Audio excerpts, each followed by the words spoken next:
Um,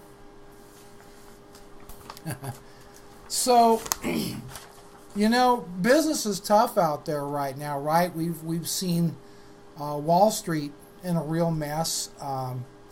We've seen just about every sector of the economy now getting hit hard and potentially even harder, and that makes it tough. But the people in the technology business, for the longest part, excuse me, have been somewhat protected against some of this because companies have continued to spend money on, or I should say invest money into technology fairly steadily. But a recent article, which was in Channel Web, is if you go to www.c, as in Charlie, R as in Roger, it is November.com, crn.com, that's a wonderful resource for people. It's not even technology professionals to go to, but just kind of go and see, what's going on. But an interesting article says that Steve Ballmer is basically saying that the financial crisis could hit the software demand. The article is written by Kevin McLaughlin, and it states that Steve Ballmer is generally a pretty upbeat guy. Well, I've met Steve, and yes, he is. Probably one of the most energetic individuals you'll ever want to meet. And I really think those stupid video clips out there with him screaming and so forth, this guy is a very, very motivated and super smart guy. And that should not be your impression of Steve Ballmer. This guy's really got it going on if you ever get a chance to listen to him truly speak. I mean, he runs one of the largest corporations out there on earth, and he has done just one bang-up job, in my opinion. Has he made mistakes? Sure.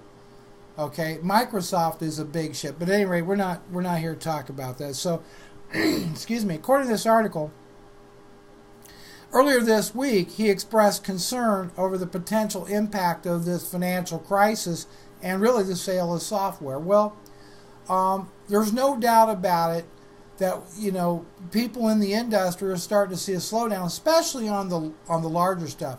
Earlier portion of the show, we talked about determining software you must have versus what you want versus luxury, and companies are trying to make do a little bit more with what they got. He said that it's basically possible this financial crisis could have affect IT spending among U.S. companies.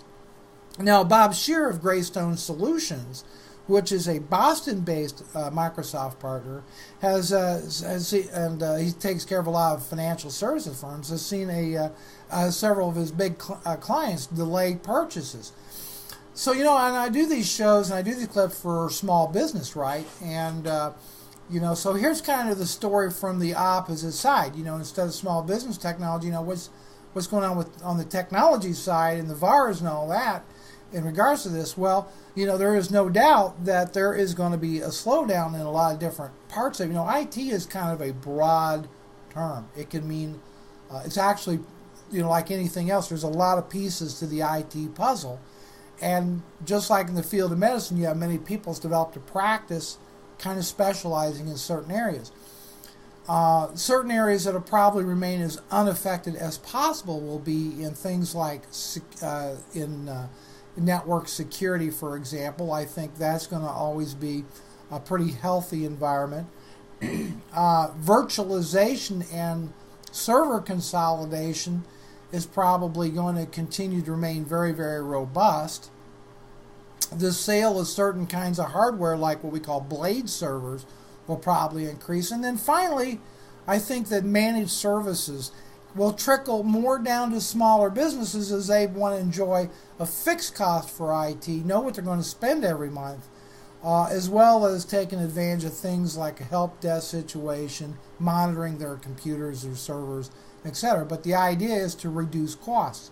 So these all segments of IT, I think, are going to continue to do well. Now, the article goes on to say, excuse me, that, however, solution providers could actually be affected in a positive way. And this is just what I was saying earlier.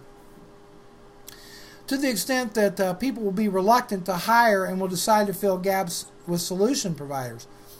I have been trying to make this point for a long, long time, okay? it's actually economically advisable for a smaller company to pay a consultant to do their IT work rather than trying to do it and give that to somebody in house. Now I'm not talking about minor stuff like making sure the server gets backed up and that sort of thing.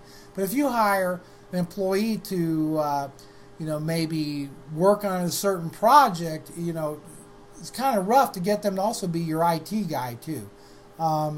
So it might pay off big IT consultant about managed services or what we call a service level agreement, something like that. Now the article goes on to say the crisis is a double-edged sword in terms of technology spending because some opportunities dry up and other ones materialize.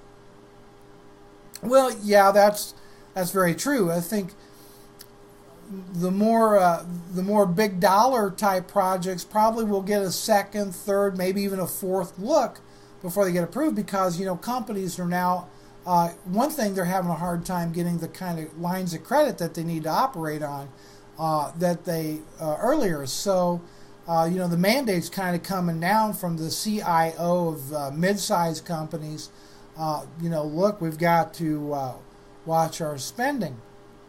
And think about if you have a small business, from that perspective, I think it's a good time to maybe negotiate deals. I think you're going to find software vendors, maybe some of these consultants and so forth, willing to be a little bit more flexible on their pricing, maybe the terms that they're offering, maybe get a little bit more value. Cash is king in this kind of environment. So you might be able to get some good savings on some stuff because I think there is going to be a slowdown.